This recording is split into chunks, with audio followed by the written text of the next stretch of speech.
এরপর আসেন আমাদের রেক্টেঙ্গুলার টুলস মানে চারকোনা আকারে সিলেকশন। রেক্টেঙ্গুলার থেকে শুরু করে এই পর্যন্ত এগুলো হচ্ছে সিলেকশন টুলস। মানে সিলেকশন মানে সিলেক্ট করার জন্য, আমি একটা পোর্শনকে একটা এলিমেন্টকে সিলেক্ট করার জন্য এই টুলসগুলো ব্যবহার করে থাকি। যেটা রেক্টেঙ্গুলার টুলস তার ব্যবহার হচ্ছে চারকোনা আকারে সিলেক্ট করার জন্য আমরা রেক্টেঙ্গুলার টুলসটাকে ব্যবহার করে থাকি। যদি আমি চারকোনা আকারে সিলেক্ট করি এভাবে, চারকোনা আকারে রেক্টেঙ্গুলার মার্ক টুলস এভাবে চারকোনা আকারে আমি সিলেক্ট করতে পারি। চারকোনা আকারে সিলেক্ট করার জন্য আমার রেক্টেঙ্গুলার টুলটাকে ইউজ করি। এরপর আমার উপরে যে সিলেকশন পোর্শন, আমার এই সিলেকশন পোর্শন থেকে আমি এখানে যেখানে প্লাস চিহ্ন, এখানে যদি ক্লিক করলে তাহলে প্লাস চিহ্ন, আমি যাচ্ছি যে না ওর পায়ের অংশটুকুও নিব, তাহলে আমি এতটুকু পর্যন্ত নিতে পারতেছি। আমি চাচ্ছি যে না আরও লাগবে, তাহলে আমি আরও সিলেকশন করতে পারতেছি। দেন আমি চাচ্ছি যে সেমভাবে বিয়োগ করতে চাইলে এই মধ্যখানে মাইনাস ফিগারে ক্লিক করব। মাইনাস ফিগারে ক্লিক করে আমি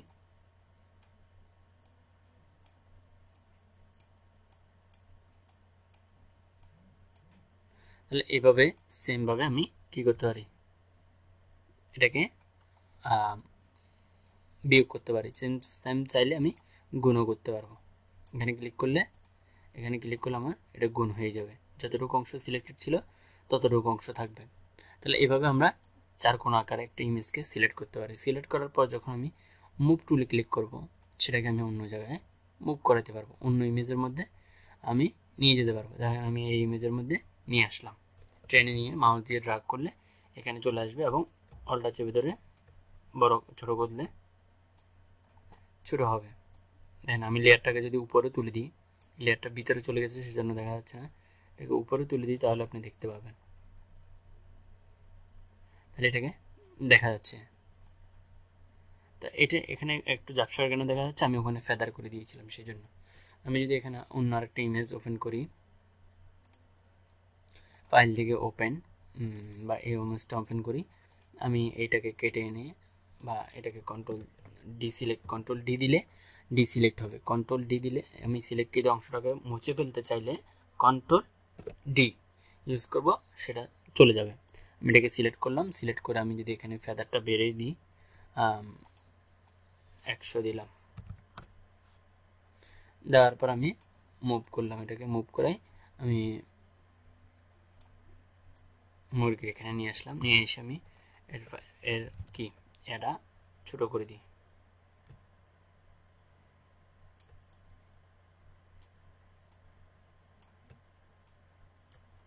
কন্ট্রোল 0। দেখেন এই ফেদারটা আমি মুভ করে দেওয়াতে এটা একটু ঝাপসা দেখাচ্ছে না, এটা একটু কি দেখাচ্ছে বা যেহেতু মুছে গেছে মনে হচ্ছে। যেমন ধরেন আমি যদি এটাকে লেয়ারটাকে সিলেক্টেড অবস্থাতে রেখে যদি আমি সিলেক্ট করি, চারকোনা আকারে যদি সিলেক্ট করি,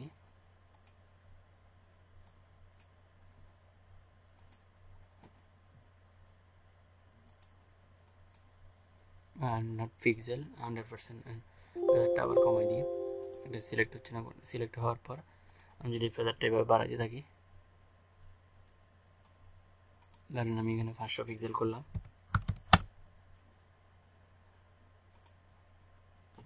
তাহলে এভাবে এই ফেদারটা দেওয়ার ফলে আমার ইমেজটা একটু ঝাপসা হচ্ছে। তো আমরা ফেদার নিয়ে অনেকগুলো ভিডিও করব বা প্রজেক্টে থাকবে, সেটা নিয়ে মাথা ব্যথা করার দরকার নেই। আপাতত আপনি দেখেন যে রেক্টেঙ্গুলার মার্কিং টুলস, যেটার মাধ্যমে আমরা চারকোনা আকারে সিলেক্ট করতে পারি। দেন এখানে আছে ইলিপস টুল হচ্ছে আমি গোলাকার আকারে বৃত্ত আকারে আমি কি করতে পারি, এটাকে সিলেক্ট করতে পারি। যেমন ধরেন সেম ইমেজটাকে আমি যদি কন্ট্রোল ডি দিয়ে ডিসিলেক্ট করি, চারকোনা বৃত্ত আকারে নিলাম, নেওয়ার পর শুধু মাথাটা সিলেক্ট করলাম, সিলেক্ট করে এই মাথাটার এই অংশটুকু এই জায়গায় নিয়ে আসতে পারবেন।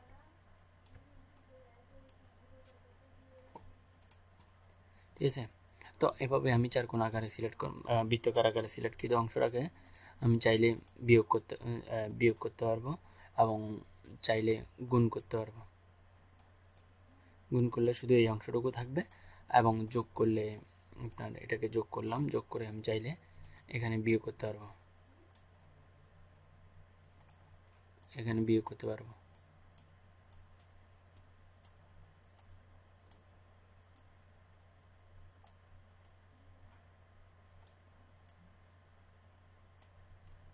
চাইলে এভাবে আমি বিয়োগ করার আমার অপরচুনিটি আছে।